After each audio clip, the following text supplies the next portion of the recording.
Delhi to Jaipur in just 2 hours. Today, the world's highest bridge is in Kashmir. World's largest electric boat metro transportation is in Kochi. World's tallest statue is in Gujarat. World's longest precast segmental span in Hyderabad. Asia's second longest rail-cum-road bridge in Assam.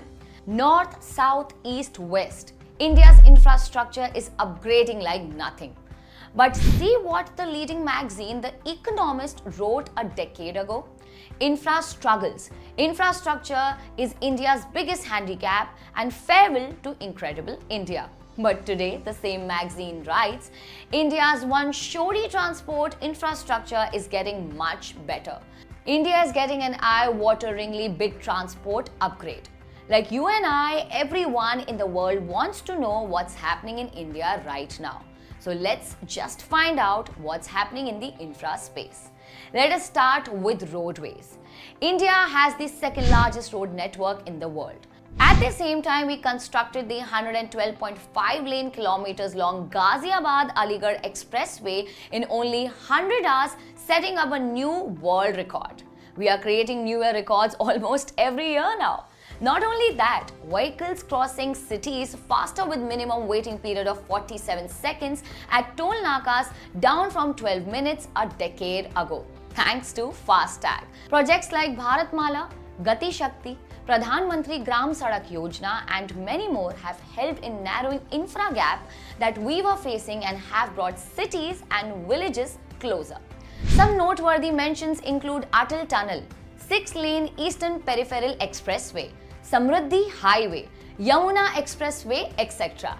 These are a few listed companies that have been at forefront of carving road sector story. L&T, Dilip Buildcon, Ashoka Buildcon, IRB, KNR Construction and PNC Infratech.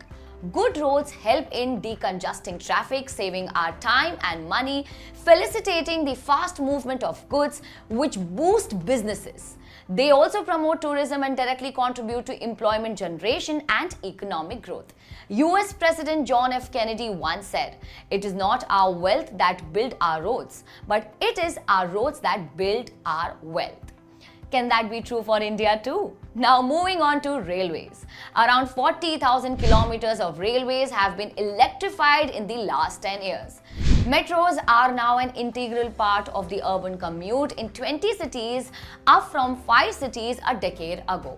Projects like Bullet Train and Vande Bharat are aimed at upgrading the travel experiences through Indian Railways. Stocks like IRCTC, Titagarh Wagons, Railtail, Ircon, IRFC, RVNL, Rights and BHEL have benefited from the railway sector growth. Now moving on to shipping and ports. The government has implemented the Sagarmala project, which includes port modernization, new port development, port connectivity, industrialization linked to ports, coastal community development and development of inland water transport. Through this program, the government aims to bring down logistics cost in India and has achieved considerable success in doing that. In the World Bank's Logistics Performance Index of 2023, India ranked 22nd in the international shipment category compared to its 44th position in 2014. Also, turnaround time of Indian ports is lesser than USA, Australia and Singapore. One should track companies like the Shipping Corporation of India, Adani Ports, Cochin Shipyard, Mazgaon Dock, etc. in this sector. After talking about the deep waters, we will now talk about the bright blue skies. Indian Airlines have never been so optimistic. In the last 1 year, Air India, Indigo and Akasa Air together have placed orders of 1120 planes. The Regional Connectivity Scheme, also called as Ude Desh Ka Aam Nagrik or UDAN, aims at affordable air transport between smaller towns and cities.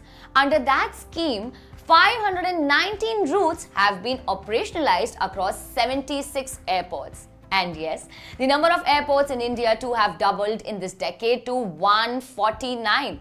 Watch out for these stocks: GMR Infra, Indigo, Tal Enterprises, Dreamforks and HAL.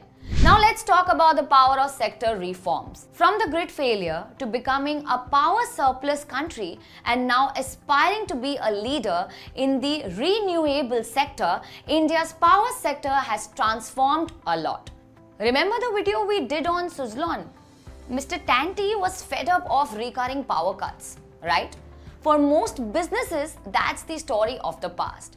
Today, urban areas on average get more than 23 hours of electricity, while in rural areas, it is more than 20 hours.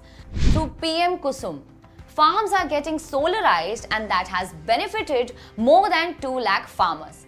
Additionally, the Prime Minister recently announced the rooftop solar energy program, and we have also made a video about it. Do check out both videos. You'll find the links in the description below. And also track companies like Power Grid, NTPC, Adani Power, Adani Green Energy, Tata Power, Suzlon, NHPC, JSW Energy, Sterling Wilson, REC, etc.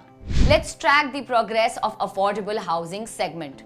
In the cities, 80 lakh houses have been completed, while in the rural areas, it stands at 2.5 crores. By enacting RERA, purchasing any real estate property has gotten better as there is more transparency in the transactions.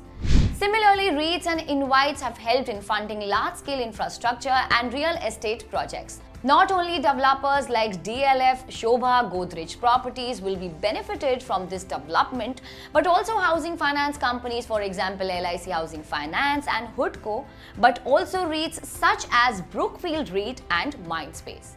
In financial year 2023, the government spent rupees 7.4 trillion in the form of CapEx, and of that 50% was for the transport sector. In financial year 2014, it spent rupees 1.9 trillion on CapEx, of which only 25% was spent on the transport sector. In summary, these are the developments over the last 2 decades in the Indian infra space. Development in the infrastructure sector also boosts cement, iron, steel, electric equipment, infrastructure finance, commodities, and many other sectors directly. So keep a track of leading companies in these sectors as well. It is sure that at this pace, India is unstoppable. Which sector excites you the most? Tell us in the comments below. If you liked the video, do share it with your friends, and do not forget to subscribe to ICICI Direct. Investment in securities market are subject to market risks. Read all the related documents carefully before investing.